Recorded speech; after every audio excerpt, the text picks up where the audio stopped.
government general area. This is the document. Now, what does a railway timetable clerk from Berlin have to do with a matter like this? A man who allegedly has no connection with the government general area, with this institution OTI, which operated inside the government general area. And when we add one proof to another, his general status, of which I spoke yesterday, about which our witnesses and his witnesses spoke, without making any exception as far as Poland is concerned, his central role in the extermination in all sectors, Wisliceni, Höss, Mildner, Hoffmann.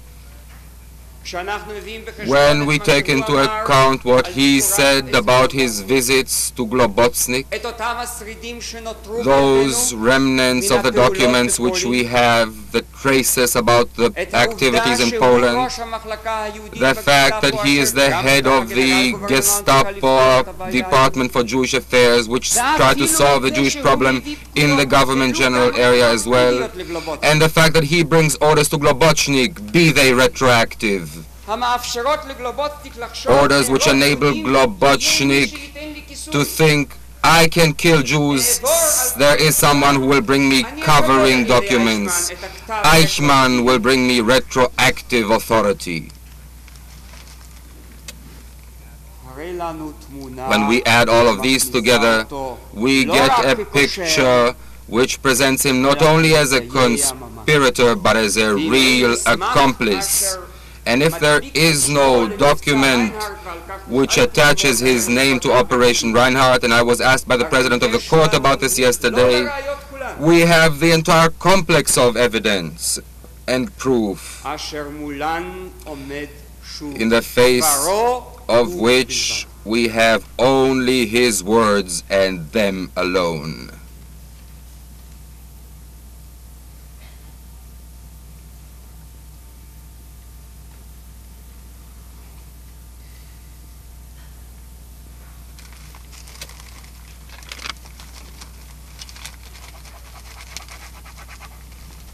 I come now to the chapter on Hungary. The dastardly lust of the Nazis to exterminate Jewry to the last emerges again in the Hungarian chapter. For Hungary was a loyal and fighting ally in the Axis camp. And there was no need, military or no political need, which required the humiliation of this ally by entering his land, dictating what government it should select, and to seize complete control of the country. There are grounds to believe that the decisive reason for all of this was the desire to lay a hand directly on Hungarian Jewry. In any event, this objective was officially designated in the Foreign Ministry documents, the documents of the German Foreign Ministry. Not that the lot of Hungarian Jewry was by any means so good previously. They were under the jackboot of the anti-Jewish oppressions and restrictions much before 1944. The inspiration for all of this came from Berlin. And ever since 1938, the Hungarian authority proved that they followed blindly by having issued the so-called law for the restoration of social equilibrium, by promulgating racial laws a la Nuremberg and a series of economic laws designed operated on the Hungarian authorities through the parliamentary deputies of the Arrow Cross Party, who demanded that the Hungarian Jews be sent to labor camps into ghettos, as we learn from a letter addressed by the German Foreign Ministry to Eichmann. He was, of course, kept in the picture all the time. And eventually, the matter was presented by Hitler himself as a matter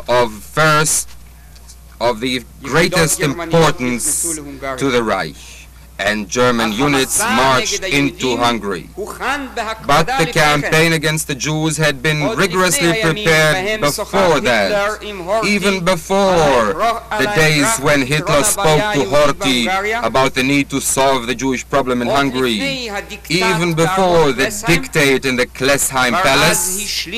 Then already Eichmann had completed in the Mauthausen camp his special commando, the objective of which was to annihilate Hungarian Jewry. And after Horthy returned to Budapest from his meeting with Hitler, Wesenmeyer, the Reich plenipotentiary, came to him and informed him that he, Wesenmeyer, would now set up with Horthy the new Hungarian government.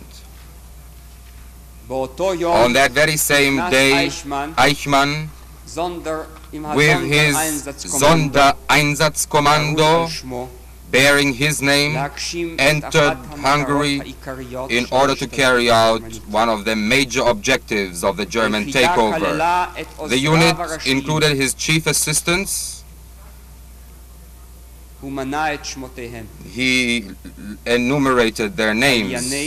These were the hangmen of European Jewry in each and every country. The objective of his mission he defined in the police interrogation in the following way. It is in document T37, page 1879. Accelerated evacuation and deportation of all Hungarian Jewry to Auschwitz. And elsewhere he says, it is on page 3117, the Reichsführer's order was the deportation of all Hungarian Jews to comb Hungary from east to west and to send them to Auschwitz. That was a standing order.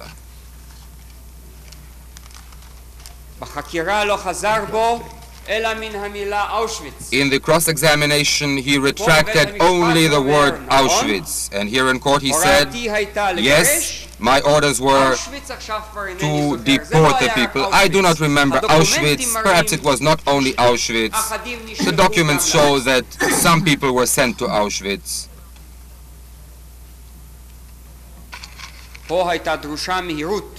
Speed was of the essence here, so that the humiliating experience of the Warsaw Ghetto uprising does not recur. This they feared. Kastner wrote about this in his report, because that was one of the aims. It is in document T1113, page 36.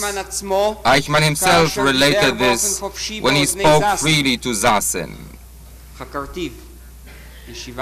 I examined him in session 103, pages 304, about this. This is why the master in person was sent to Hungary, as Himmler or Müller put it.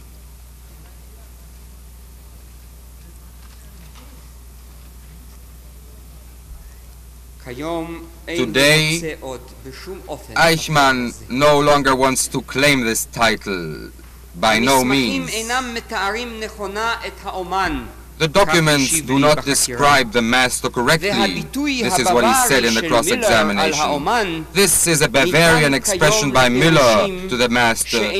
This today can be misinterpreted and not be in accordance with the soldier's lingo employed by Müller. This is what Eichmann said in the examination.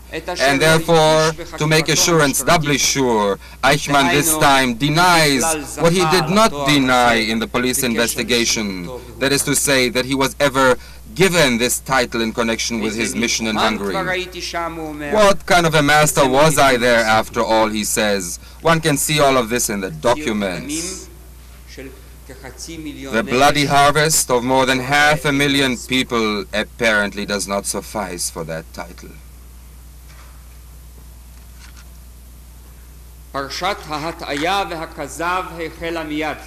The deception and ruses began immediately. Jewish representatives were gathered on the very next day after the Germans marched in, and Eichmann, who at first disputed in his direct examination that it was he who gave the instruction to summon the Jews, and argued that he was not at all connected with what happened in those first days, and that Krumai and Vislitseny were not his subordinates at that time, was eventually forced to admit, when I presented him with Krumai's own testimony, that indeed it was he who gave the instructions to summon that meeting. It was in session 103, page 5. Freudiger told us what happened in that meeting. Krumai asked the Jews to understand that in wartime some restrictions are necessary, but in the end everything will be all right, and if the Jews will only keep the peace, will hand over the documents which describe all the communities and their active functionaries, if they cooperate, everything will turn out all right. The tenor of his address was completely reassuring. But as to what would happen in case of a refusal to cooperate, this was symbolized by the SS soldiers who stood in the room with his pistol pointed at the heads of the Jewish representatives all through the meeting. Vislitseny and Hunche were there too.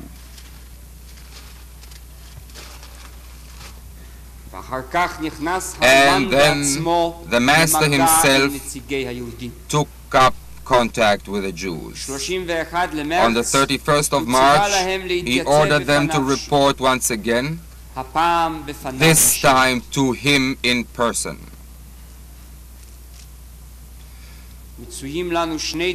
We have 2 reports of that meeting, and the accused did not dispute the veracity of the documents. These are exhibits T1156 and T1157. He announced that he would centralize all Jewish affairs in Hungary, but would be prepared to give the Elders' Council a small fraction of authority.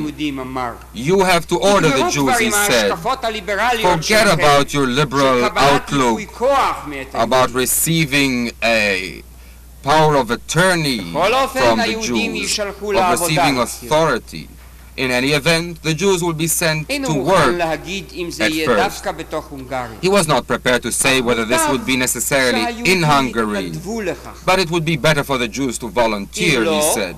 If they don't, they will be taken forcibly.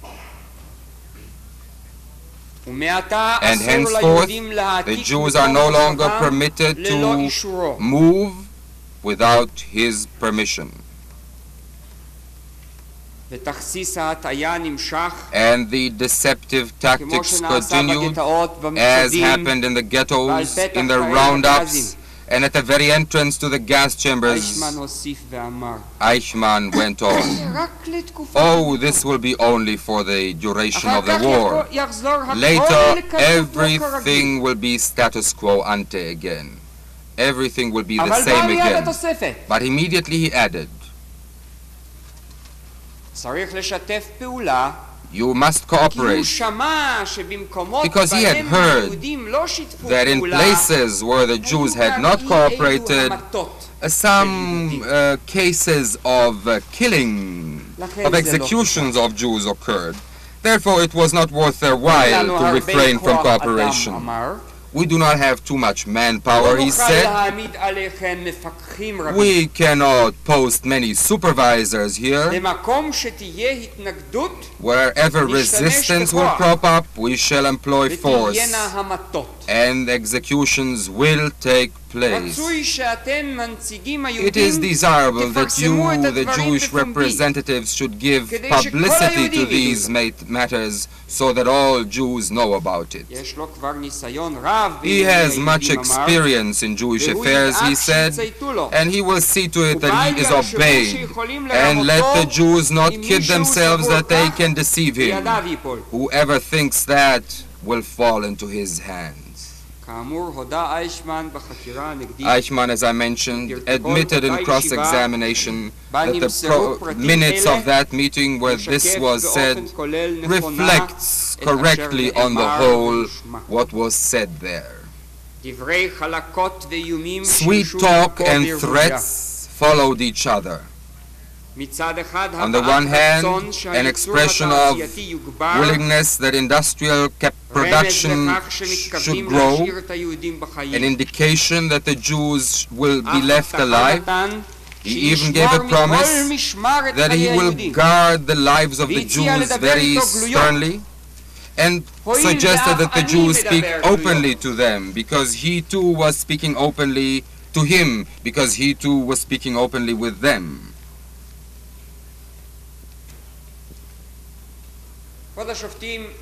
Your Honors, he told us here that the machinery of deception which he operated towards the Jews, that he did this by instruction. But a man must identify himself completely with these stratagems and subterfuges, with this deception and lying,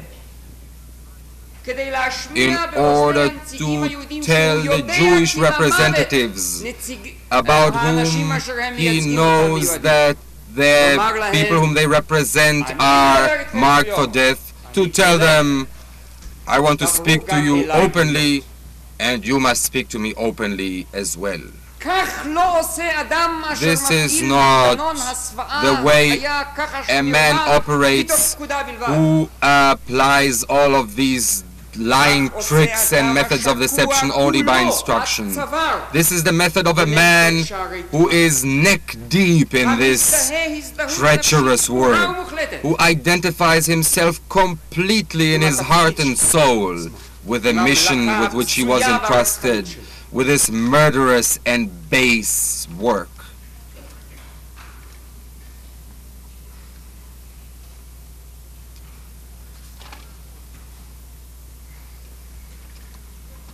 He told the Jewish representatives that he was interested in Jewish literature, that he speaks Hebrew better than they do.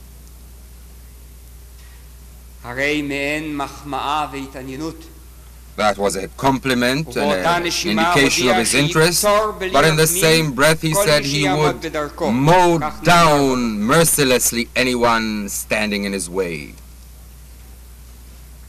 And after speaking thus with the representatives of Hungarian Jewry and mixed deceit and threats, he sent his deputy Novak, as he admits, to Vienna to plan the timetable for the trains from Hungary to Auschwitz. He admits, therefore,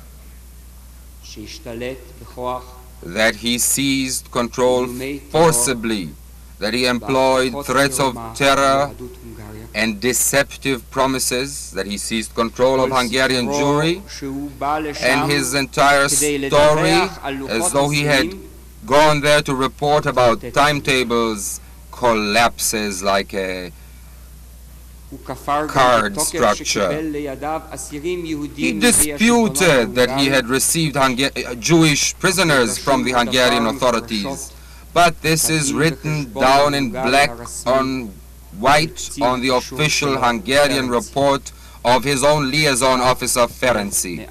This is document T1165, paragraph 3.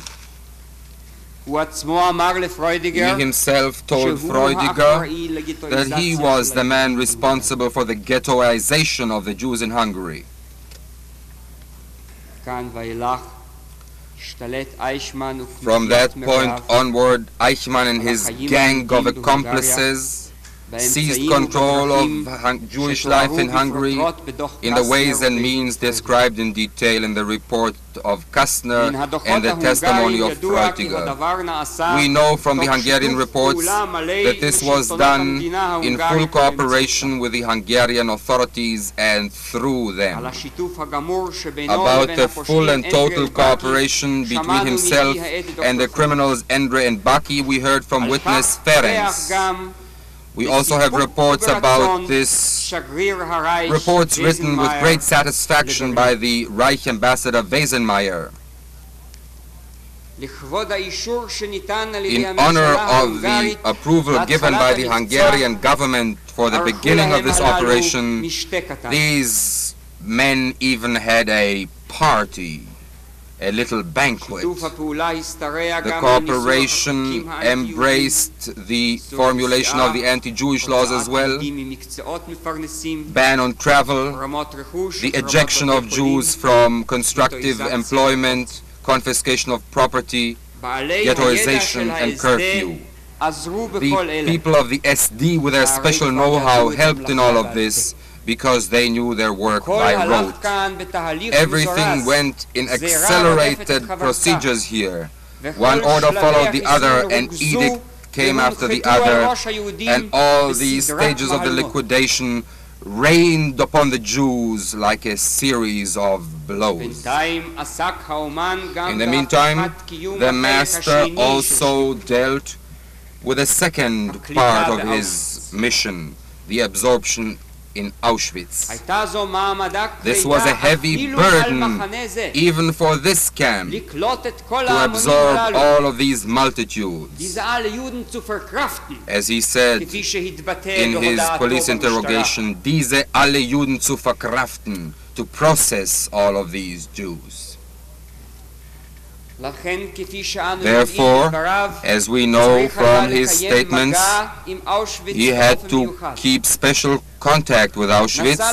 He traveled there, and after his regular evasion in his testimony, he finally admitted that he went there in order to make sure that Auschwitz could absorb that number which was authorized for deportation. Rudolf Höss testified in his trial that Eichmann had agreed to undertake the mission in Hungary only on condition that Auschwitz could absorb all the transports which he would direct there, and for that reason he first made an inspection trip at Auschwitz. There the master set down the arrangements for the burning of the bodies, complained about the fact that a railway siding was not constructed which would increase efficiency, and in view of his demands for increased activity in Auschwitz, Hess was returned to the command of the camp after he had already been elsewhere, so that he in person would overcome the obstacles and could keep up with the pace of that the pace of extermination could keep up with Eichmann's pace of deportation. There was some bargaining between the two about the number of trains.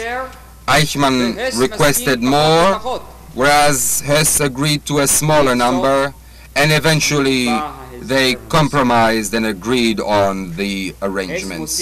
Hess adds that Eichmann in person traveled with the first transport. And in his cross-examination, Eichmann said that he did not remember whether he came with the first transport, but he did come with one of the first trains. This was in session 104, page 1. A special man from Eichmann's unit was present during the concentration of these unfortunates and when they were loaded on the trains. The accused wants to belittle the job of this representative of his, and said that he was only supervising the matters to see that no foreign nationals would be included. He paid a lot of attention to that, he says. But again, this is a baseless lie, because as Wesenmeyer confirmed in a cable to his foreign ministry in Berlin, this task was entrusted to an official from the German embassy. This is document T1188.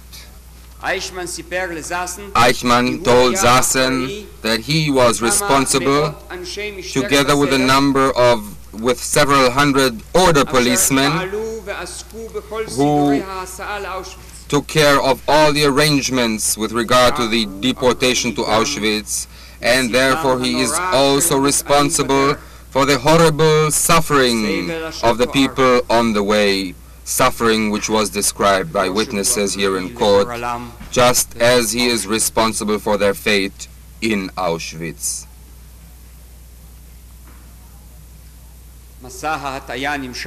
The campaign of deception went on. The Jews of Hungary began receiving the well-known Waldsee postcards from the deportees, where the relatives informed them that they had been sent to work, as it were, and that they were feeling all right. Freudiger discovered that under the word Waldsee there was written Auschwitz, and asked Krumai about it. And Krumai told him, Mr. Freudiger, you are a clever man. No need to see everything. We've heard from Feldi that he himself was ordered to write such a postcard from Auschwitz to his sister. This is an exhibit before your honors, number T1151.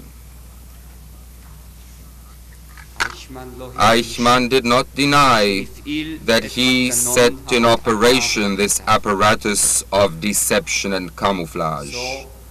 This is one of the examples of the system. And his work bore fruit. The Hungarians gave the Jews, vehicles were found. It is easy to imagine what supreme effort was required for this in those decisive stages of the war at that time, when Nazi Germany was fighting for its very existence on all fronts. What difficulties the master must have encountered to obtain these trains. And even the few men which he needed, when every wagon was needed for the front, on account of the pressure which was applied to him, the pressure which was brought to bear on Horthy. But Eichmann, in the meantime, managed to bring about the deportation of the Kistarcha train. He told us that he has some kind of hazy recollection about a train which left and was brought back.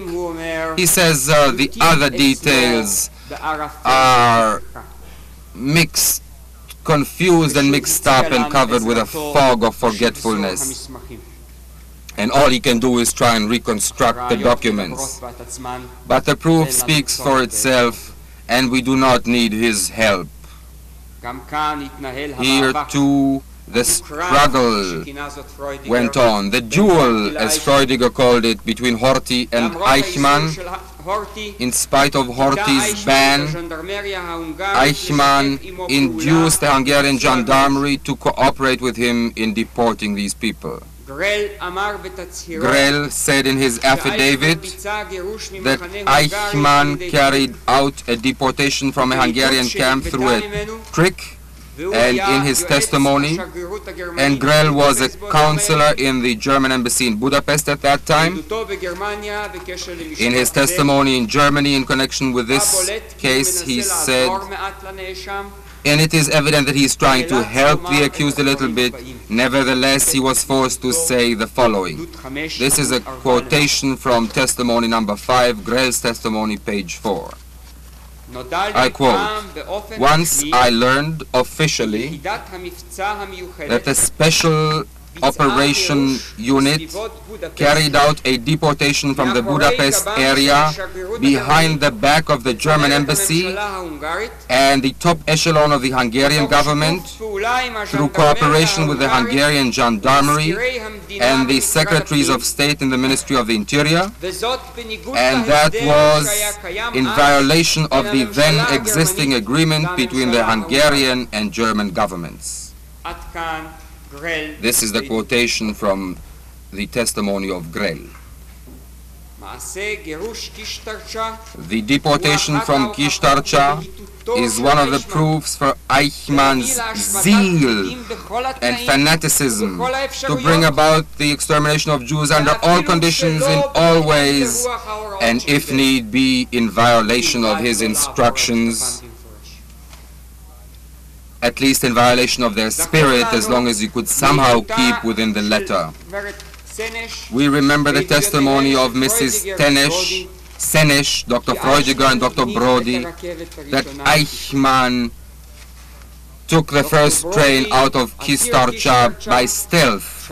Dr. Brody, who was a prisoner in Kistarcha, heard this from the Hungarian commander of the camp, Vozdinai.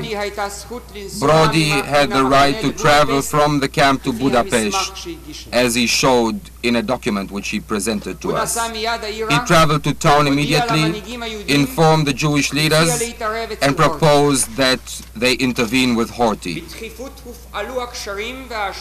Contacts and influences were urgently brought to bear through various personages, and particularly through Dr. Pötte. Horthy did intervene. The immediate endeavors by the Jews bore fruit. The train was stopped within Hungarian territory and brought back. Joy and happiness prevailed, as Freudiger says. But not a man like Eichmann will let go. He fumed and raged with fury. He screamed at Gabor Janosch, the liaison man of the Jewish committee. How dare the Jews intervene in a matter like this? And then he immediately took action. 2 days later, all the representatives of the Jewish community were summoned to Eichmann's office in the Majestic Hotel. Hunche kept them there from 10 a.m. until he received a telephone call about 7 p.m.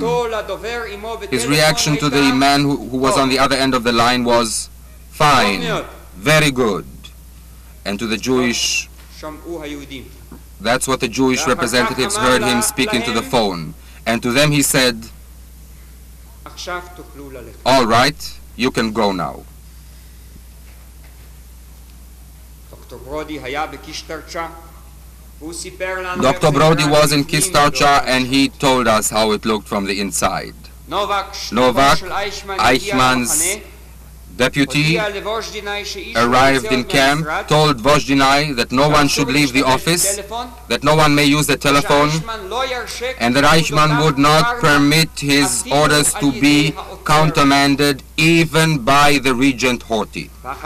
And then the SS men began tossing the Jews with great brutality onto the lorries, including sick people and aged.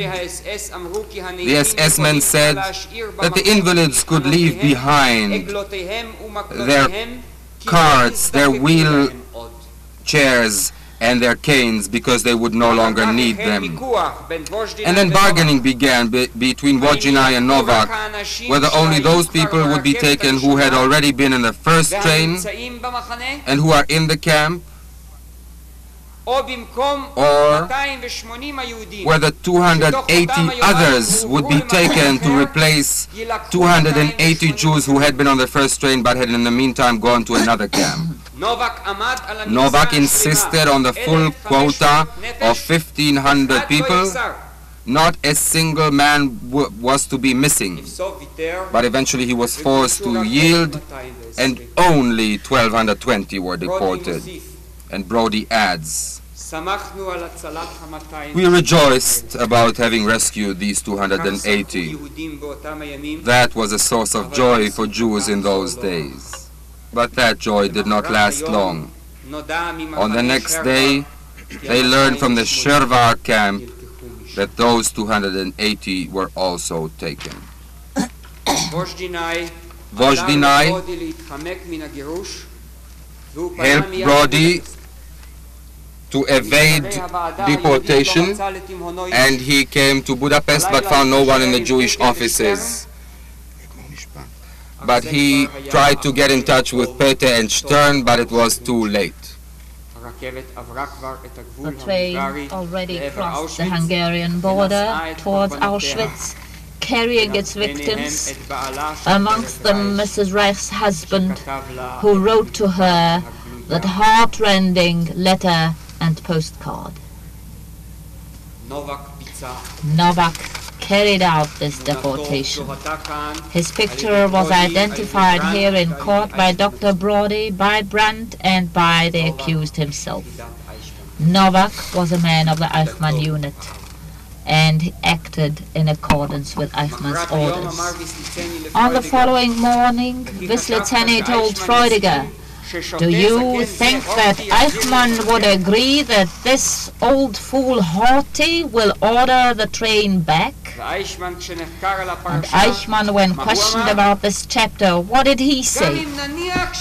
"If we assume that all this is correct, there is one thing which I cannot understand, the matter of those trucks. I had no trucks at my disposal." And when asked by the court, he admitted that the Hungarian gendarmerie had trucks. And therefore, the amazement was removed. This chapter of the deportation of Kishtacha throws light on the man and his acts. The lust to send Jews to their death, even if he's not ordered to do so at the time. This hardness to carry out and implement the enterprise in spite of all obstacles. The haughtiness that his word would be kept. This is the true Eichmann. As he was described by witnesses who had contact with him, as described by his accessories to the crime, as his form and image rise before us from the proof in writing and verbally. And not in vain he presented himself to Yoel Brand the way he did, and as he related here in court, I shall not deny that he had full right to call himself the exterminator of the Jews. Europe. But when he is here on trial, Eichmann, the expert on camouflage and deceit, knows how to use the very same tricks he used at the time and use an entirely different language in court. First, he tries on to put a saintly form and says the Jewish children were not deported from Hungary. He even argues that he had differences of opinion with the Hungarian government on this point. This is one of the lies. He had to retreat when cross-examined. He admitted the children were deported with their parents. And Hansi Brandt told the court that when she begged for those children and asked him, do you not have children of your own that you are so merciless? He shouted at her and ordered her never to return to his office again. We read the Kastner report that in Budapest Eichmann said Jews could be crammed in larger numbers from Carpato Russia because families there had many children. and children take up only very little space in the coaches. This is what Mrs. Hansi Brand said in court.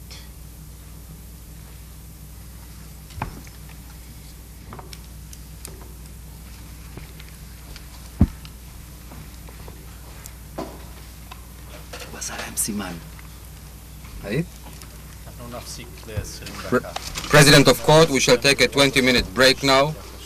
We want the attorneys to see us in our offices.